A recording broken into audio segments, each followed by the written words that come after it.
샬롬 할렐루야. 마태복음 12장 19에서 20절이요. 그는 다투지도 아니하며 들레지도 아니하리니 아무도 길에서 그 소리를 듣지 못하리라. 상한 갈대를 꺾지 아니하며 꺼져가는 심지를 끄지 아니하기를 심판하여 이길 때까지 하리니. 아멘. 제목은 다투지도 들레지도 아니하리니입니다. 이 세상을 살아가다 보면 때로는 누군가의 사랑을 받는 위치에 들어가기도 하고 어떤 조직 안에서 머리가 되거나 특별한 직분을 받기도 합니다. 이러한 경우 어떤 사람은 바른 마음으로 바르게 행하여 더욱 사랑을 받고 인정을 받는 반면 어떤 사람은 잘못 처신하여 오히려 그와 반대가 되는 것을 볼 수가 있습니다. 우리의 구세주가 되시는 예수님께서 얼마나 순전하신 분임을 알 수가 있지요. 어느 누구와도 다투지 아니하시고 들레지도 아니하셨으며 아무도 길에서 그 소리를 들을 수 없을 정도로 조용히 행하셨던 것입니다. 그런데 오늘날 우리 주변을 보면 사소한 일로 다투고 들레는 일이 얼마나 많은지요. 성경에도 다투거나 들레는 장면들이 많이 나오는데 그중 아브라함의 아내 사라의 여종이었던 하갈을 들 수가 있지요. 아브라함이 하나님께 자손의 축복을 받은 후 10년이 되어도 자녀를 얻지 못하자 아내 사라는 아브라함에게 자기 여종인 하갈을 통해 자녀를 얻을 것을 권유했습니다. 아브라함은 아내의 요청대로 하갈과 동침하여 아이를 갖게 되었는데 여기에서 문제가 생겼지요. 여종 하갈이 자신의 잉태된 사실을 알고는 주인 사라를 멸시하였던 것입니다. 사랑받는 위치에 들어가자 이내 들레는 것을 볼 수가 있지요. 결국 사라는 자신의 불편한 마음을 아브라함에게 말하게 되었고 아브라함은 조금도 치우침이 없이 사라에게 여주인으로서의 권리를 행하도록 인정해 주었습니다. 그러자 사라는 오만한 하갈을 학대하였고 하갈은 이를 이기지 못해 스스로 도망하여야 했습니다. 하갈은 도중에 여호와의 사자를 만나 다시 돌아오긴 했지만 이런 일을 겪은 것은 자신이 올바른 처신을 하지 못한 결과입니다. 이처럼 다투거나 들레는 사람들의 결과가 어떠한가를 깨달아 주님처럼 다투지도 아니하고 들레지도 아니해야 하겠습니다.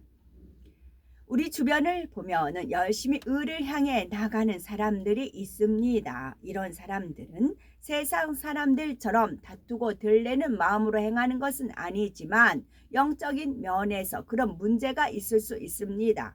사랑을 받고 직분이 높아짐에 따라 전에는 미처 깨닫지 못했던 면이 드러날 수가 있는 것입니다. 그러면 사랑을 받는 위치에 있는 사람이나 직분을 가진 사람이 주의해야 할 점은 무엇일까요? 첫째는 다투거나 들레지 말아야 합니다. 두 번째는 상한 갈대를 꺾지 아니하고 꺼져가는 심지를 끄지 아니하여야 하고 세 번째는 높은 직분을 받고 사랑을 받을수록 더욱 처신을 잘해야 합니다.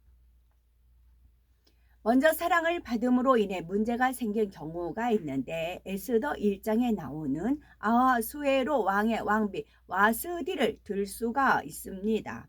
아하수에로 왕은 모든 방백과 신복을 위해 베푼 잔치에서 무사람들 앞에 왕비의 아름다움을 자랑하고 싶은 마음이 생겨서 예시들을 명하여 왕후 와스디로 하여금 왕후의 면류관을 정제하고 왕의 앞에 나와오게 하라고 명하였습니다.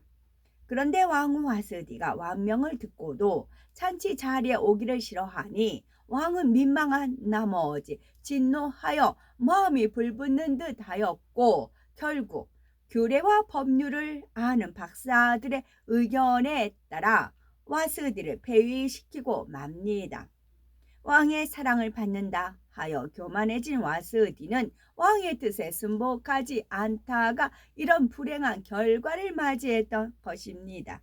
다음에 직분으로 인한 경우에는 아하스로 왕의 신하였던 하만을 들 수가 있습니다. 하만은 아하수에로 왕의 신임을 받아 지위가 높아지자 누구든지 자기 앞에 꿇어 절하도록 했습니다. 그런데 유독 유대인인 모르드게만은 절하지 않자 하만은 심히 노하여 모르드게뿐만 아니라 유다 민족 전체를 몰살시키고자 합니다.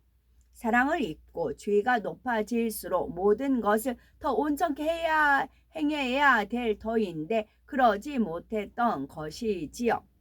그러면 우리는 사랑받는 위치에 있을 때의 마음가짐은 어떠해야 할까요? 바로 성경에 나오는 에스더와 같아야 합니다. 에스더는 왕의 사랑을 한 몸에 받는 왕위의 위치에 있었지만 함부로 들리지 아니하였고 법도를 존중하였을 뿐 아니라 왕 앞에 나아감에 있어서도 정성을 다하는 것을 볼 수가 있습니다. 에스더 2장을 보면 왕후 와스디가 폐위된 후 아하수에로 왕이 새로운 왕비를 간택하는 장면이 나옵니다. 그 후보 중에 한 사람으로 뽑힌 에스더는 궁녀를 주관하는 내시가 정해주는 것 외에는 별도로 치장하는 것을 구하지 않았음에도 불구하고 보는 모든 사람으로부터 사랑을 받았습니다. 이는 사촌 오빠 모르드게로부터 진리와 율법으로 잘 가르침을 받았기 때문이지요.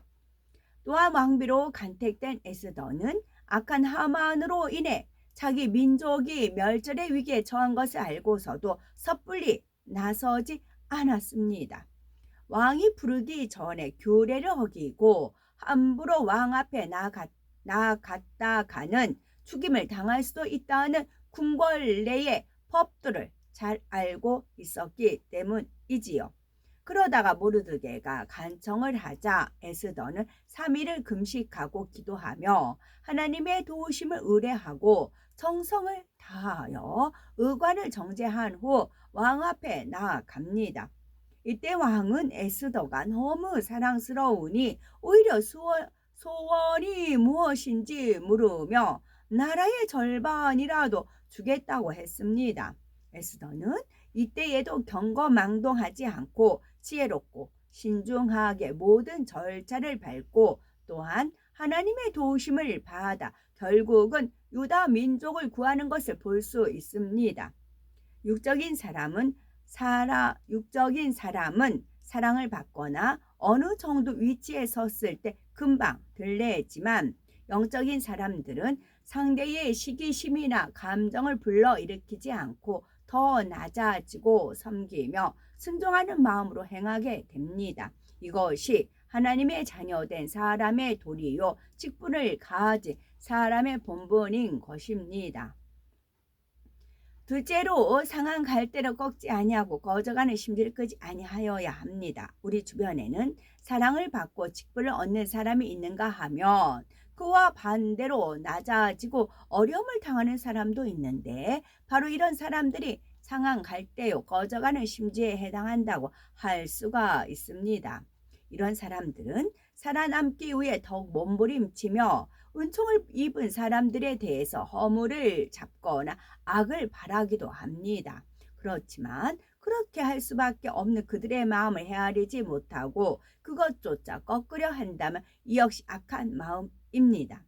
진정 영적인 사람이라면 설령 허물을 잡고 나무라는 사람이 있을지라도 그것에 대해 흑백을 가리려 하지 않고 또한 옳고 그름을 논쟁하여 그를 무너뜨리려 하지 않습니다. 오히려 진실과 사랑으로 선대함으로써 악으로 나오는 사람들의 마음을 녹이고 감동을 주는 것입니다. 이것이 곧 그리스도의 마음이요 양선의 마음이지요. 구약 성경에 나오는 다윗 역시 그러한 마음을 소유했습니다. 다윗이 블레셋 사람들과의 전쟁에서 공을 세우고 돌아올 때에 사울 왕은 백성들이 자기보다 다윗을 더 높여주니 시기하는 마음이 생겨 어떻게든 다윗을 죽이고자 합니다. 그런데 오히려 다윗 편에서 사울 왕을 죽일 수 있는 기회가 왔을 때 다윗은 왕을 해야 할 마음이 전혀 없다는 것을 왕에게 알려 조금이라도 왕의 마음을 평안케 해주려 하였습니다. 사울 왕의 아들이지만 선한 마음을 가졌던 요나단은 다윗의 그런 중심을 잘 알고 있었기에 오히려 다윗을 격려하여 너는 이스라엘의 왕이 되고 나는 네 다음이 되리라 하며 서로 아름다운 우정을 나누었던 것을 볼 수가 있습니다. 다윗 역시 그러한 마음이었기에 요나단이 전사했다는 소식을 들었을 때 심히 통곡하였지요. 다윗은 왕이 된 후에도 죽은 요나단과의 우정의 변함이 없었습니다. 그래서 애써 요나단의 아들 무미보셋을 찾아 왕자 중 하나처럼 왕의 상에서 먹도록 배려해 주는 등 극진히 대우해 주는 것을 볼 수 있지요. 이처럼 다윗의 마음은 상한 갈대를 꺾지 않고 꺼져가는 심지를 끄지 않는 마음이었던 것입니다. 예수님께서도 가룟 유다가 자기를 팔자인 줄 아시면서 민망하게 지적하거나 책망하지 않으시고 끝까지 선대하며 품어주시는 것을 볼 수가 있습니다. 이처럼 의롭고 고운 마음이 되었을 때에 어느 누구에게도 상처 주지 않으며 참으로 하나님께서 기뻐하시는 사람이 될 수 있는 것입니다. 셋째로 높은 직분을 받고 사랑을 받을수록 더욱 처신을 잘해야 합니다. 한편 이스라엘의 초대 왕이었던 사울은 왕이 되기 전에는 겸손하며 부모에게 효도하는 사람이었습니다.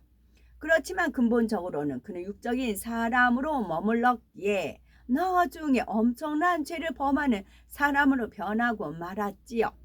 하나님께서는 그러한 사울의 중심을 아시기에 그의 마음속에 숨겨져 있던 악이 드러나도록 허락하셨습니다. 예를 들면 블레셋과의 전쟁을 앞두고 사무엘 선지자가 번제를 드려 주어야 하는 상황이 생겼습니다. 그런데 사무엘 선지자가 정한 기한 내에 오지 않자 마음이 다급해진 사울은 제사장만이 드릴 수 있는 번제를 자신이 드리는 잘못을 범하고 말았습니다.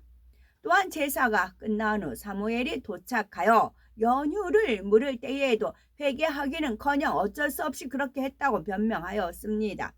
뿐만 아니라 아말렉과의 전쟁에서는 하나님께서 아말렉의 남녀노소 가축들까지 진멸하라고 명하셨음에도 불구하고 사울은 아말렉 왕 아각을 죽이지 않고 사로잡았고 우양의 모든 좋은 것들도 진멸하지 않고 가치 없고 낮은 것만 진멸하였습니다. 이때에도 사울 왕은 좋은 것으로 하나님께 제사 드리기 위해 양과 소를 가져왔다고 변명을 하였지요. 그 후에도 사울의 악함은 더하여 자기를 도와준 생명의 은인과도 같은 다윗을 시기하고 미워하며 죽이려 혈안이 되어 있는 것을 볼 수가 있습니다. 하나님께서 다윗을 이스라엘의 왕으로 기름 부어 세우신 것을 알고 위기의식을 느꼈기 때문이지요. 심지어 다윗을 도와준 제사장들의 성읍을 멸하기까지 하였습니다. 이렇듯 하나님을 대적하는 일을 서슴지 않았던 사울은 결국 하나님께 버림을 받고 말았습니다. 우리가 육을 버리고 영으로 들어가지 않으면 누구든지 사울 왕과 같이 될 수 있다는 사실을 깨달아야 합니다. 마음이 선과 진리로 변화되어야만 사랑을 받고 지위가 얻게 되어도 변함없이 하나님께서 기뻐하시는 선한 열매를 맺을 수가 있는 것입니다. 그러므로 신속히 주님처럼 다투지도 아니하고 들레지도 아니하며 상한 갈대를 꺾지 아니하고 꺼져가는 심지를 끄지 아니하는 아름다운 마음을 일구어 영의 사람으로서 마음과 하나님께 영광 돌리는 우리가 되셔야 되겠습니다. 여기서 전에 제가 말씀을 드렸는데요. 상한 갈대를 꺾지 아니하며 꺼져가는 심지를 끄지 아니하기를, 거기까지 끝나면 되는데 뒤에 단서가 있어요. 심판하여 이길 때까지 하리니. 심판하에서 이기면 어떻게 된다고요? 상한 갈대 꺼져가는 심지 끈다고요. 이것이 하나님 또한 말씀입니다. 하나님 말씀에는 짝이 있습니다. 아멘.